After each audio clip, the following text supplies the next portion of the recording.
I'm afraid the cynic in me would suggest that Netanyahu has seen a poll boost from warfare. Do you think there's been any proportionality now in Israel's response? Well, what I'm 1,200 people got killed. What I'm asking you over the 7th. We're now up to maybe as many as 100,000. But Piers, with all respect, that's a terrible argument. Because, is it? Yeah, because way more Germans were killed at the end of World War II than British people were killed, and yet we bombed Germany into the ground. 70% of Gaza has been flattened. Yes. In what way would you not think that suggests a degree of indiscriminate bombing? Why doesn't Netanyahu want journalists in Gaza to verify all these stories? There's no other war zone where you've had a complete... It's been very interesting watching your journey, Piers, as we move on to talk about Israel, is when October the 7th happened, you were a defender of Israel's rights to defend itself and the war in Gaza. And your position has changed the longer the war has been conducted. Why is that? Because I think what's going on now in Gaza is utterly unconscionable. I think it has nothing to do with the original war aims that they stated, which were to get the hostages back and to eliminate Hamas. Neither of those things have happened. Neither of those things are looking likely to happen. What is happening? Gaza is being completely destroyed. I mean, 70% has already been destroyed. The population has been crammed into various small areas now. And even as they queue for food on a daily basis, they're getting shot dead. And the IDF, every time, it's 20, 30, 40 people queuing desperately for food. All they say is, A, we're giving them loads of food. So why are thousands of people stampeding for food if they're so overfed? And secondly, they say, well, we just fired warning shots. We had a couple of people threaten us. We've launched an inquiry. We're doing an investigation. It's a familiar pattern. I got all the answers to all of these incidents at the aid queues. And it was very damning when I read it out to one of the pro-Israeli guests I had. So I think that you should believe people when they say what their intent is. Smotrich in the Israeli government, incredibly far right, along with Ben-Gvir. And I think Netanyahu's gone this way too. He's been influenced by them in a very, very damaging way. I think that he said about 3 weeks ago that the plan was to cleanse Gaza of all Palestinians, right? That's clearly what they're trying to do now. That's a war crime. That's ethnic cleansing.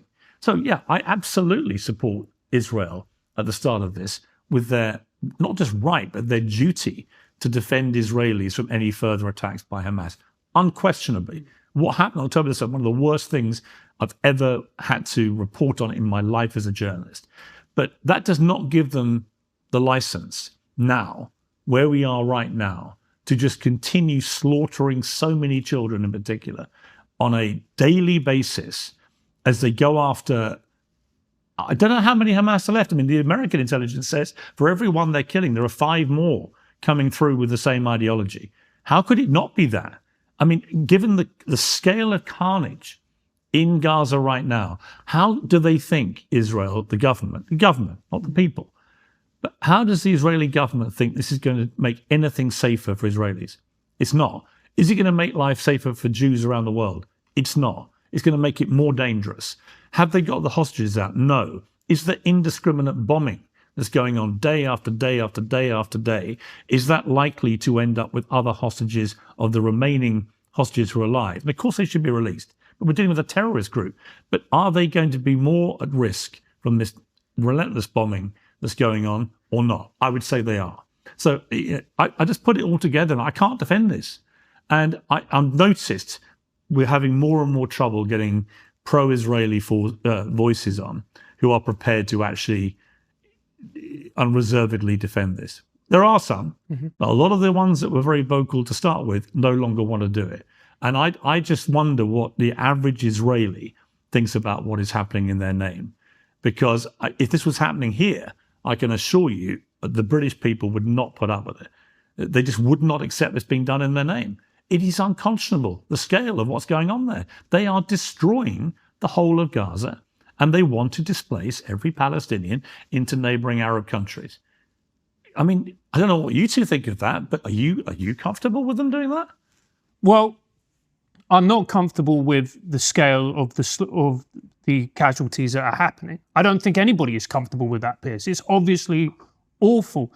I guess my question to you is, what should Israel do in this instance? Because you have Hamas who are a terrorist organization, who are fundamentalist in their nature, who will not capitulate, who will not surrender, who are very happy and delighted, let's be honest, to put their own civilians and their own family members, in fact, in the way of fire.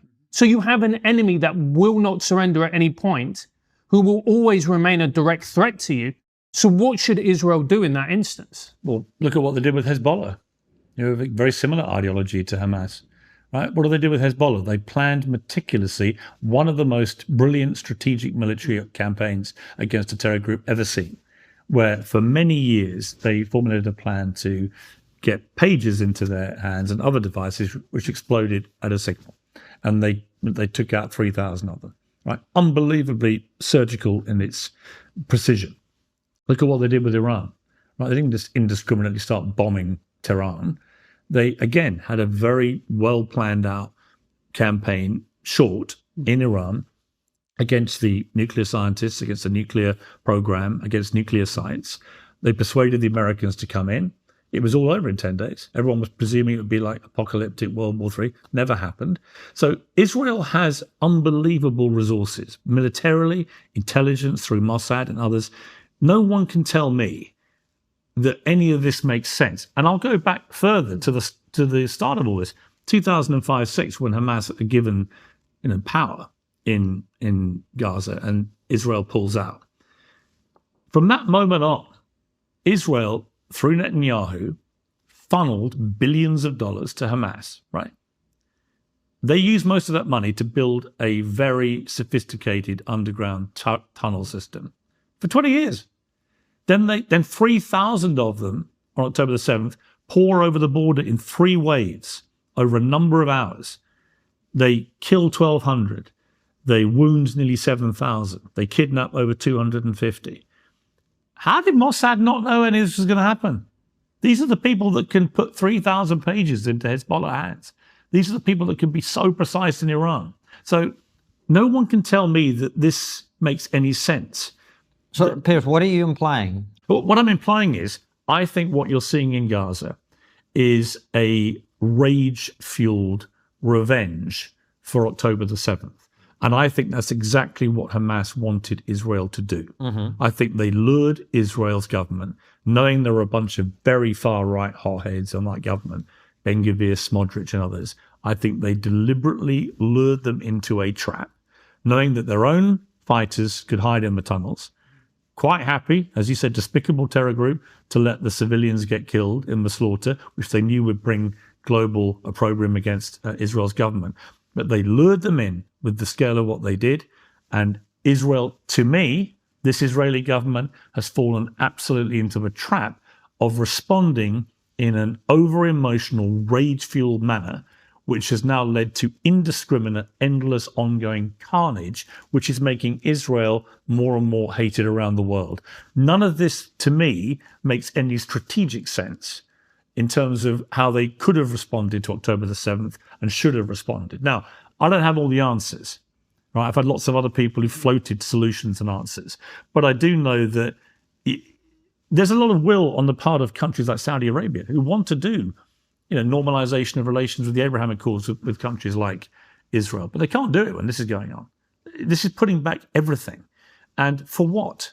What are they actually trying to achieve? And then it comes down to, are they actually trying to achieve the original aims they set out? I would argue, as I have done, that that's no longer a plausible argument.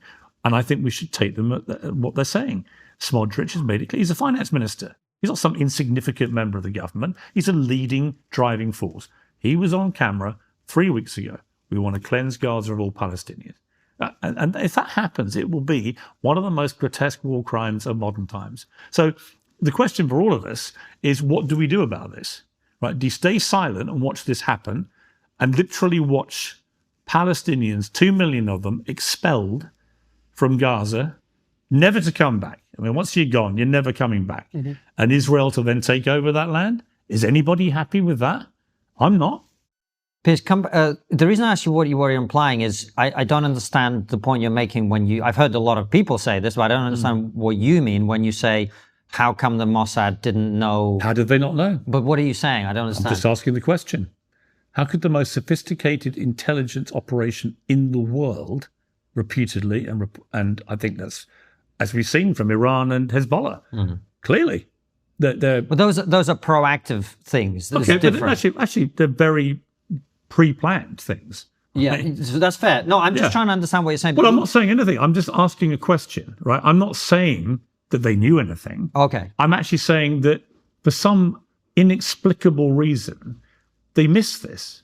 And one of the reasons that Netanyahu is continuing to prosecute this war, in my opinion, is because he knows the day of reckoning for him is coming when it's over. Not just for allowing this to happen on his watch, but also for him personally with the corruption charges he's facing in a criminal courtroom. So there is no incentive for Netanyahu to end this.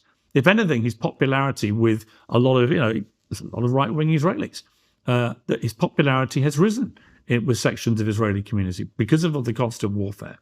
But that in itself is an extremely unhealthy drug, right? So I'm not saying for a moment, as some conspiracy theories do, or Mossad knew anything. I'm not saying that for a moment. But what a spectacular dropping of the ball right on their doorstep.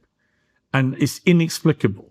They have to explain how they didn't know anything about the tunnel systems, or if they did, why they didn't realize what the plan was. You know, there are literally people. It's a bit like when 9/11 happened. There were people working at the Pentagon who had one job: to think the unthinkable about terror attacks. That's all they had to do, right? Was it that unthinkable that if you knew Hamas were building tunnels, they must have done. For 20 years they were building hundreds of miles of tunnels. If you knew they were building tunnels, that nobody thought, well, I wonder what they're planning, and tried to find out, because that's what Mossad are supposed to do. So I simply asked the question, how did you not know? No, I think it's a very important question, obviously, and I'm sure it'll be asked in Israel when the war is over. And I think we just had Andrew Foxon here, who's a pro-Israel guy, saying this war should have ended a few months ago. I think there's a growing sentiment. I agree with you. I agree that there's a growing sentiment. But I also think that your point about 9/11 kind of makes the point that the intelligence operations, they only have to be wrong once and then a great disaster happens, and we've seen them happen all over the place, and they do happen. So I don't think it's as unimaginable as you're saying. The other thing I wanted to ask you is, and it's just, we're exploring the arguments.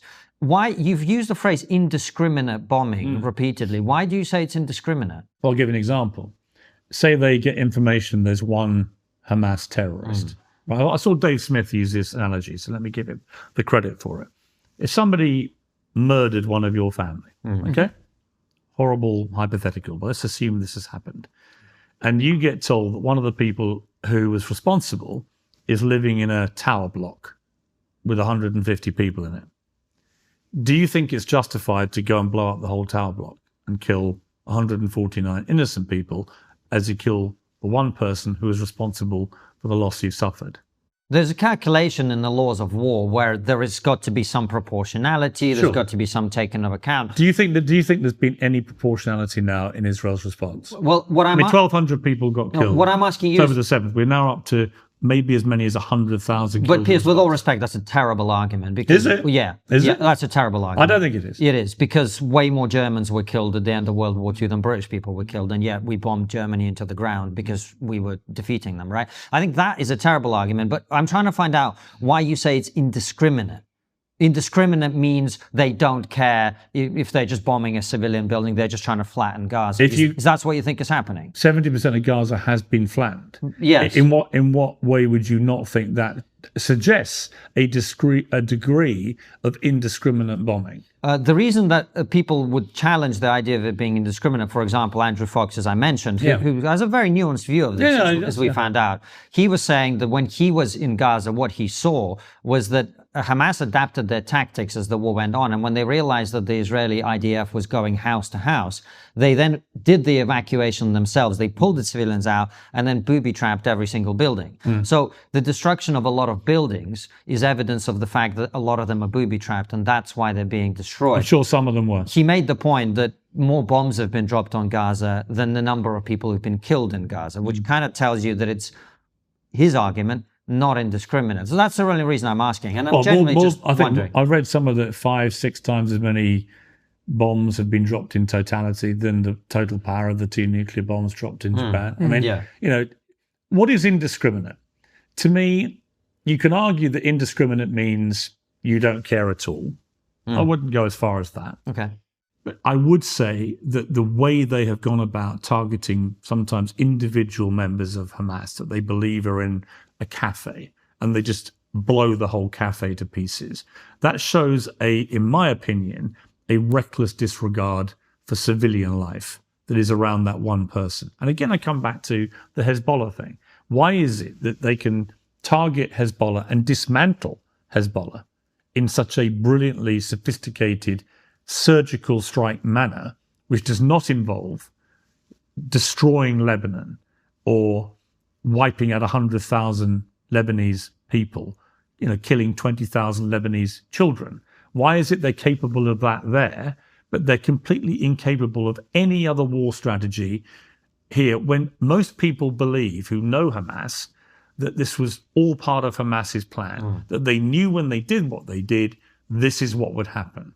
The argument would be, and by the way, I have family who come from Lebanon, is that Hezbollah are concentrated in one particular part of Lebanon. They're not concentrated. Well, Israel didn't blow it up.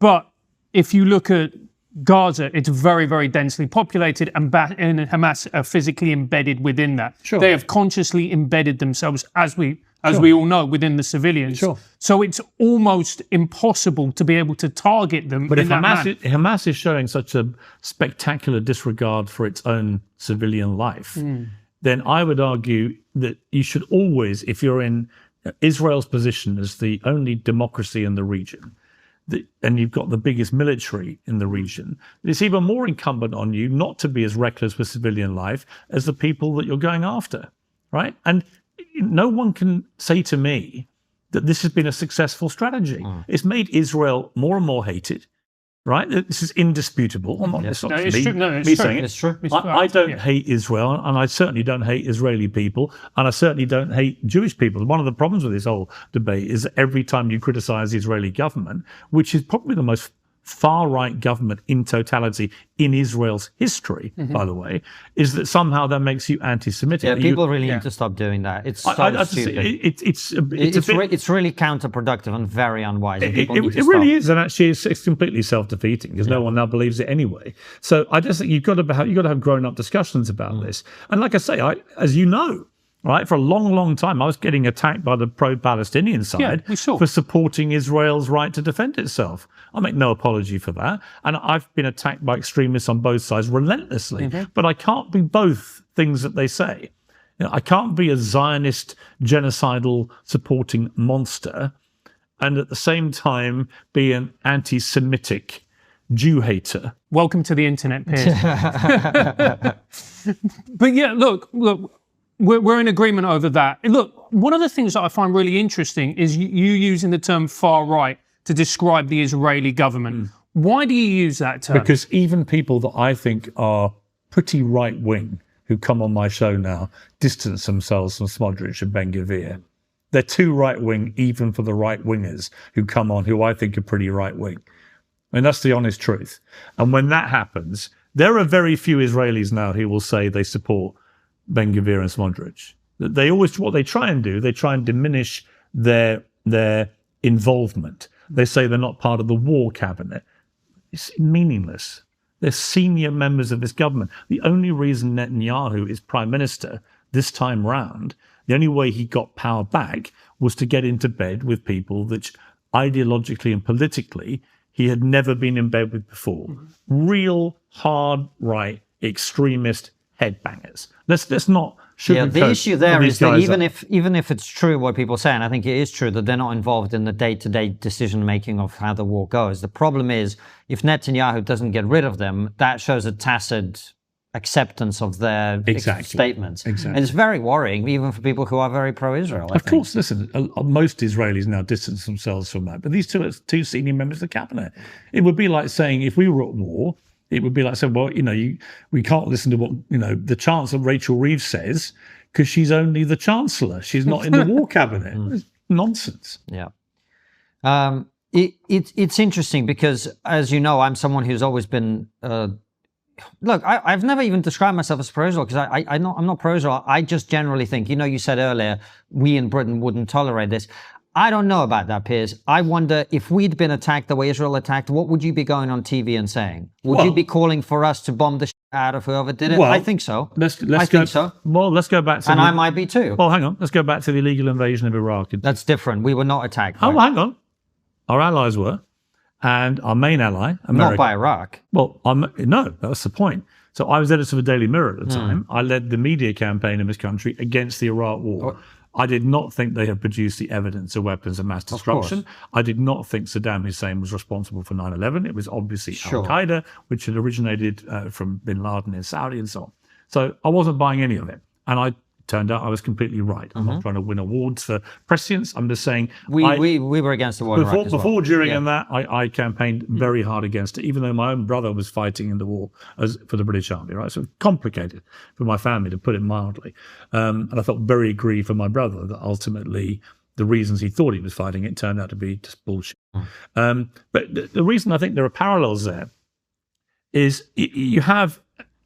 The British people marched through central London, right out here, 1.7 million of them. The reason I know that number is because many of them were carrying Daily Mirror no war placards, okay? It was the biggest peacetime march ever against this war. And the British government went against it, and Tony Blair's legacy never recovered from that decision. But we did that because the people here recognised, I think in large numbers, that the government was not being honest with them about why we were doing this on behalf of America. And we ended up attacking and invading a sovereign democratic country not democratic. A sovereign country, not democratic. A sovereign Middle Eastern country. And the repercussions reverberated ever since, with the ISIS and everything else that followed. So I think that you say the British people wouldn't. But I'm saying something completely different. Well, let me paint a picture, and then you tell me how. Give me a picture. Okay, fine. IRA. No, not IRA.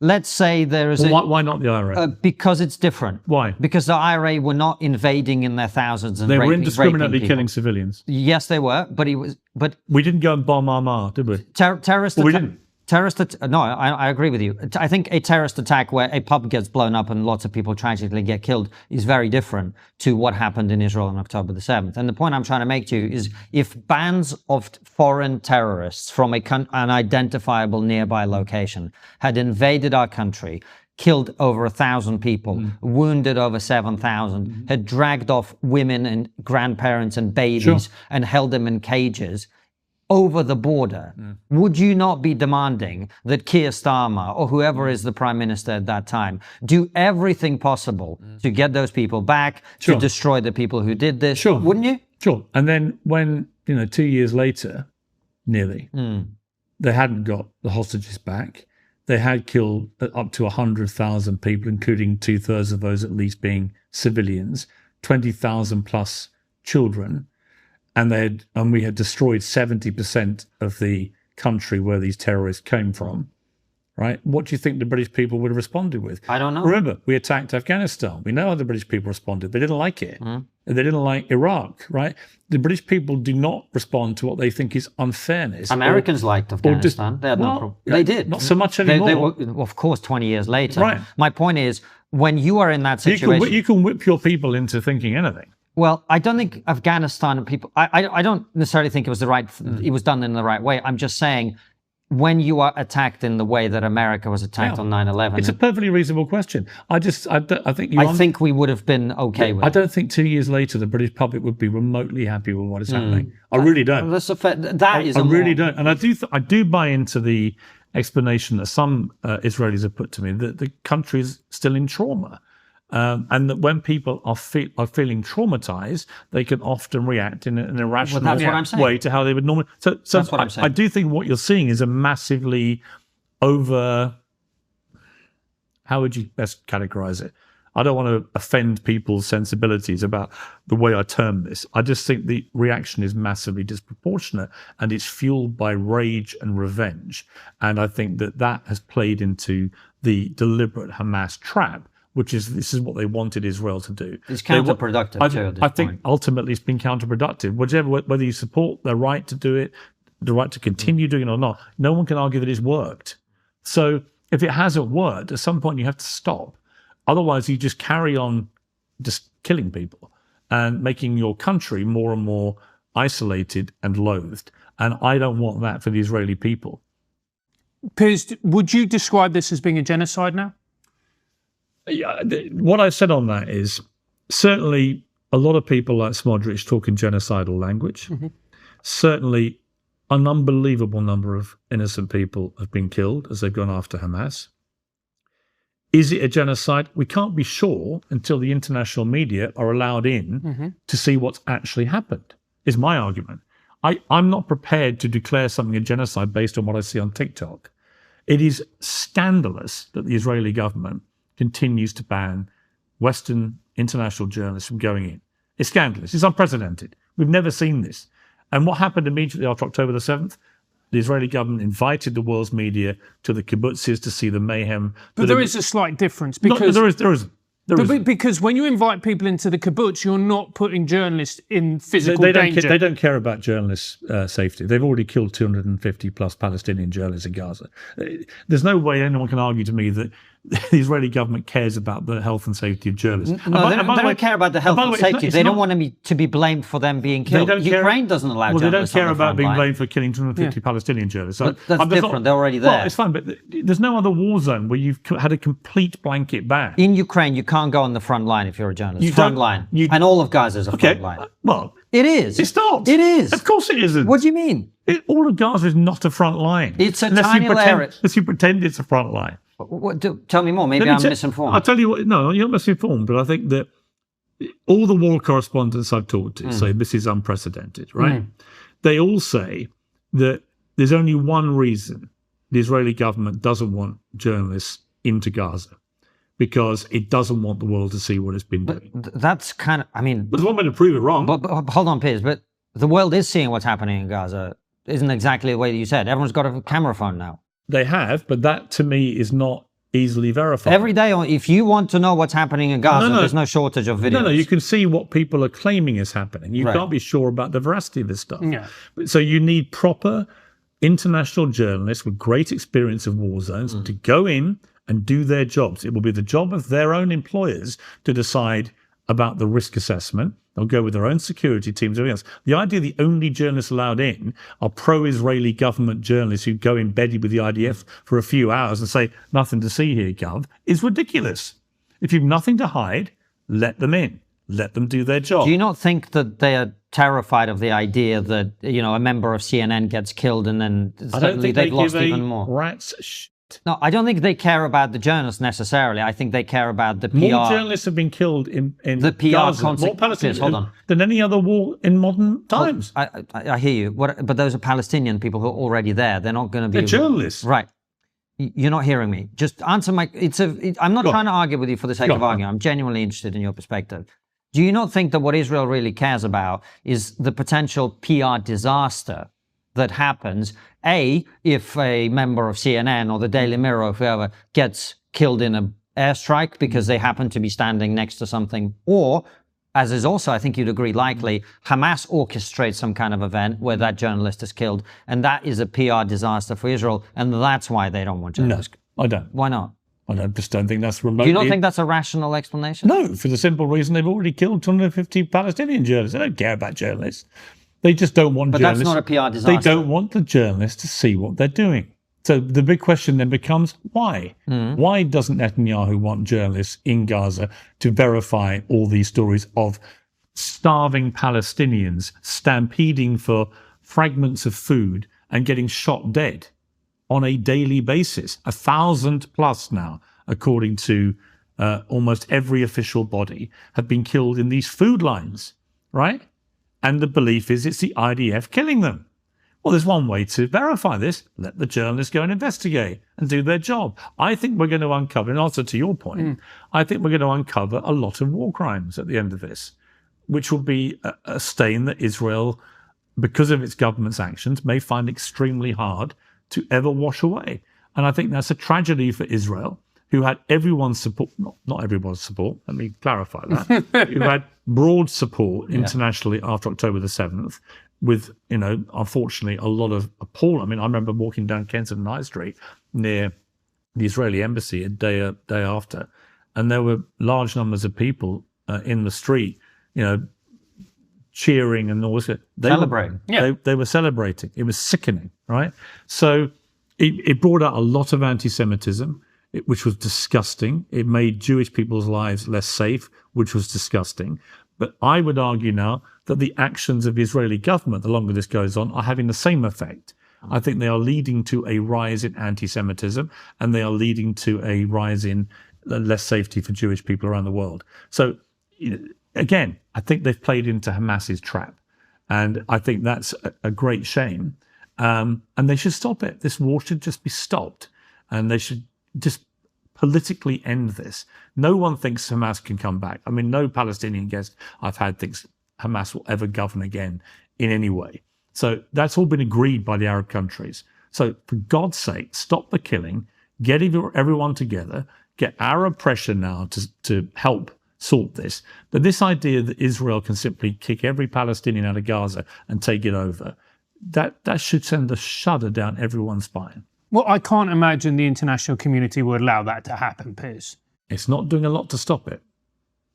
So where we are now, there will be a lot of people who say, Piers, and maybe I got this wrong, but the last ceasefire was broken by Hamas, was it not? According to Israel. And the last offer of a ceasefire was not accepted by Hamas. I don't really believe much that either Hamas or the Israeli government now say, if I'm honest. They all blame each other all the time for absolutely everything.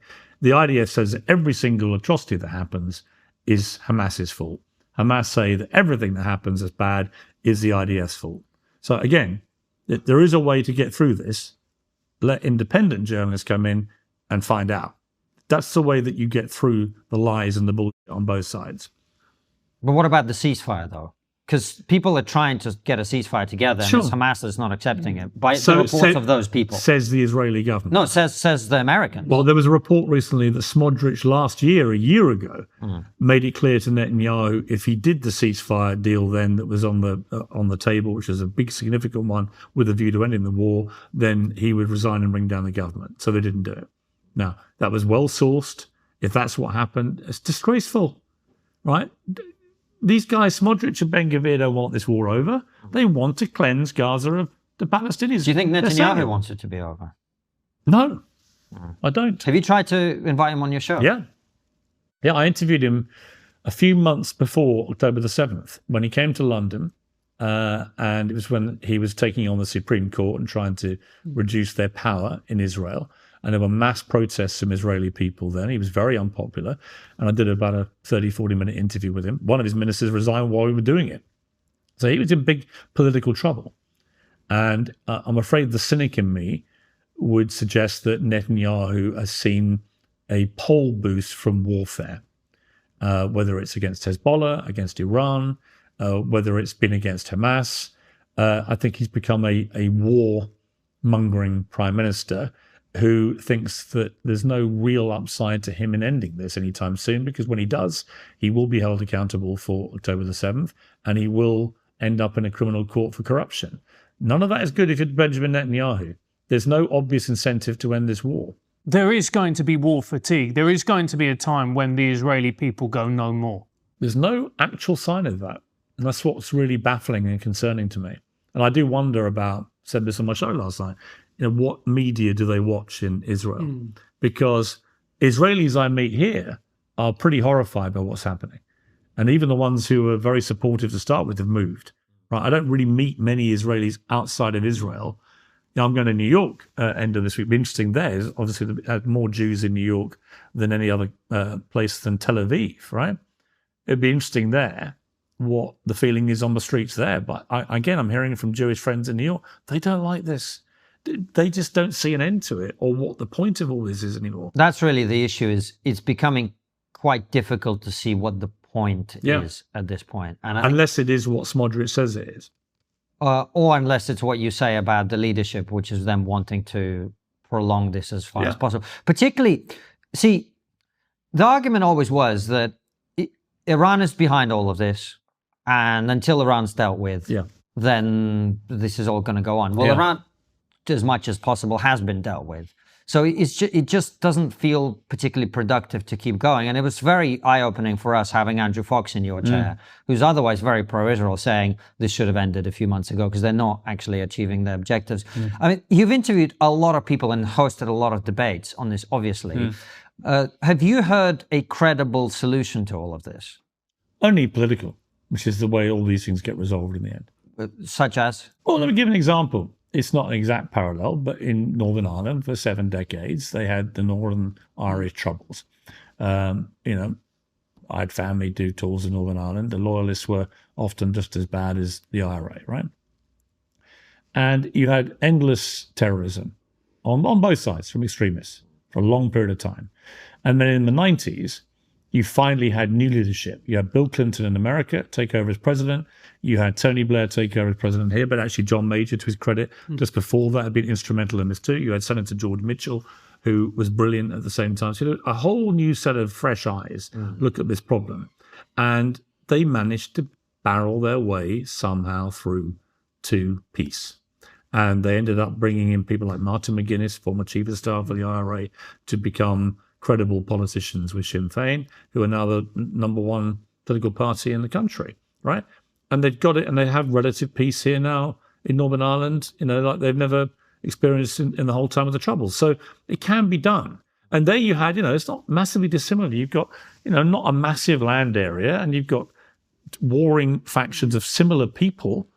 People forget there's over 1 million Arab Israelis, right? So it can be done. I remember getting my first trip to Jerusalem to interview Netanyahu for CNN back in 2011-12.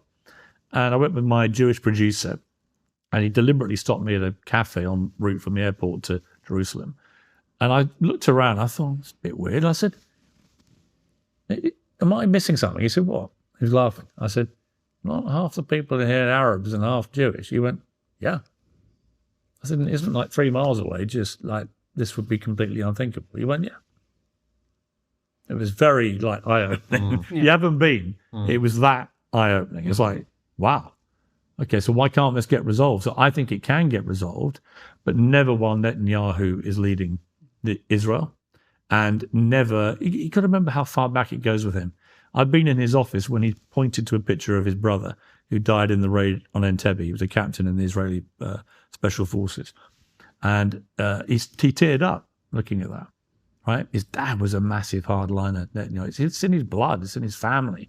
They've all suffered a lot of loss, as did a lot of people in Northern Ireland.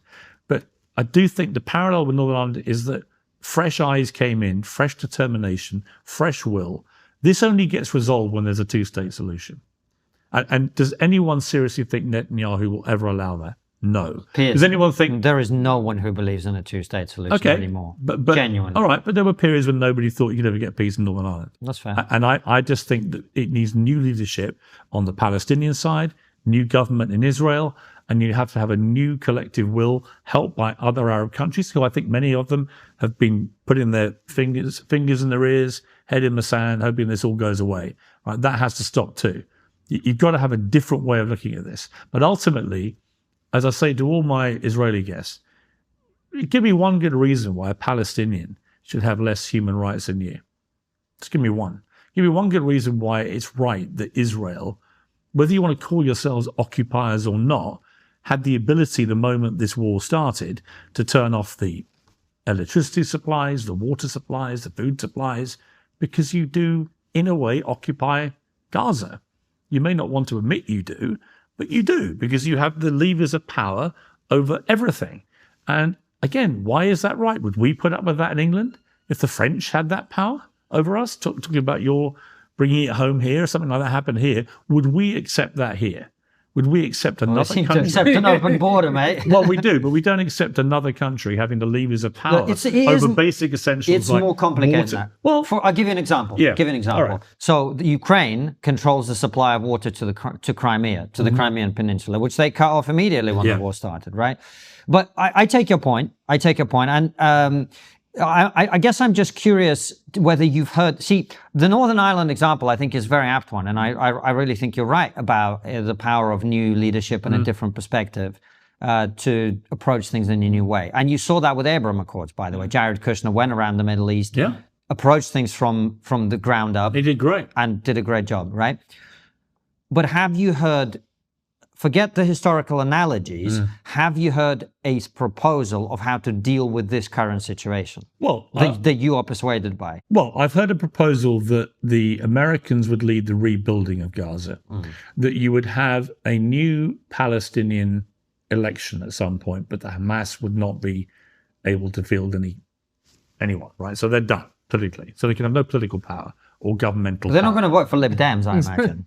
They're not, but the Palestinian people ultimately need to lead the Palestinian, led by Palestinians. We can all agree on that, right? Of course.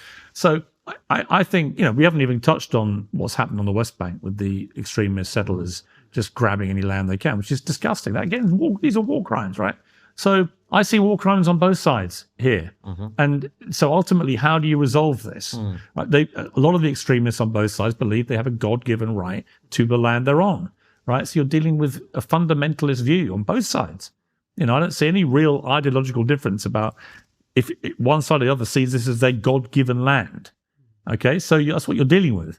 It makes it a much deeper problem than you could just solve in the normal kind of geographic, political, territorial manner, if you like. I think the Ukraine-Russia thing is a much easier thing to resolve ultimately than this, because it's not based on a holy war, which makes things, as we know, historically, immeasurably more complicated. Yeah. So, look, what's the answer? Ultimately, you need new Palestinian leadership that genuinely is determined to not allow the extremists like Hamas to rise again.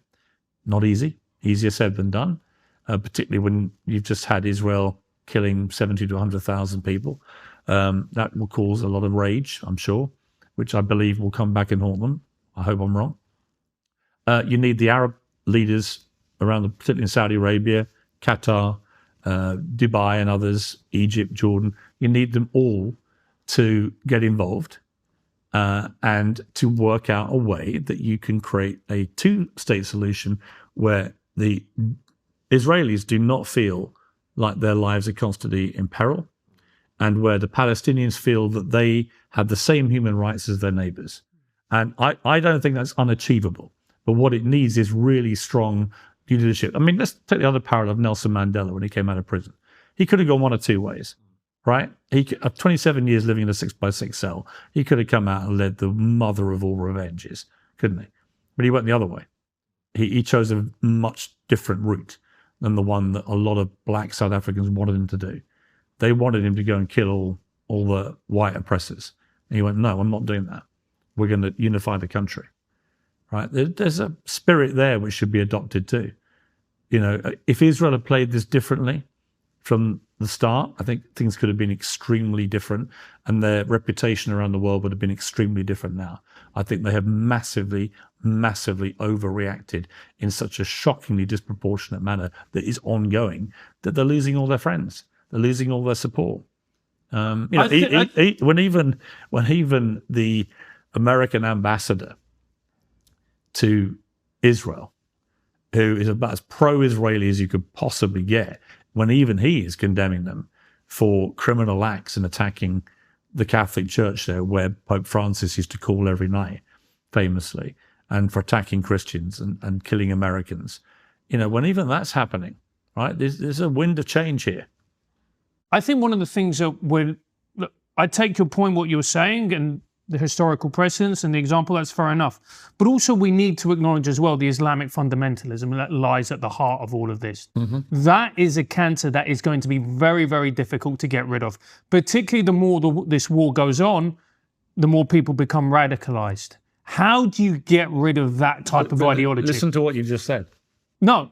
But I accept that point. So you're actually agreeing with my pretext. Francis' point is there's a difference between Northern Ireland and this, because in Northern Ireland, people were not putting their own children in front of bombs because they thought they were all going to go to paradise. Well, they were killing other people's children. Yes, but they weren't putting their own children in front of bombs because they thought they were going to paradise. I understand. That's a big difference. It's why I've always been absolutely certain Putin would never use nuclear weapons, because he's a materialistic dictator who has built one of the richest fortunes in the world and enjoys the spoils of material goods. He's not going to kill himself, right? I just think his logic says he's not going to do that, which he knows he would do if he pressed a button. So you're dealing with a different ideology, I agree. Although when it comes to fundamentalist extremism, I see a lot of that on the really hardcore right side of Israel now, right? They sound like extremist fundamentalists. You know, I interviewed one last week, absolute crazy woman, right? Who just, kept trying to say to her, do you feel any empathy for all the children who died in Palestine? Nothing. There's nothing there at all. Not a semblance of humanity. Wants them all out, all gone, doesn't care, and was unashamed about it. Unashamed about it. That's a form of extremism. I agree, but I also think that the Islamic fundamentalism is a heightened form of even that type of extremism. But look, to be clear, I don't like any fundamentalism. No, nobody's saying that you do, but my point is if you were willing to put your own children and family in the way of bullets purely for your own ideology, then that is something that we really haven't seen that many times before. And how do you deal with that? Well, we saw it with ISIS, and they got pretty well dismantled. We saw it with Al-Qaeda. They got pretty well dismantled. You know, it's not like the world is short of ideas of how to go after terror groups, right? There's plenty of history to suggest there are ways to do it, right? But I just don't know what Israel's government thinks it's now achieving. That really is the fundamental question. What are they achieving other than making Israel a more unpopular country globally and making its people more unsafe? Those are the two things I think are happening now on an increasing rate on a daily basis. So I simply say to Netanyahu, how does that work? How does that work for you, right? And if your actual plan is to get all Palestinians out of Gaza, say it and be judged accordingly. And then the world can wake up to what I think is the plan, which is the one that Smodrich's been openly talking about, which is they want to cleanse Palestine of Gaza's. That's ethnic cleansing on a scale we haven't seen in modern times.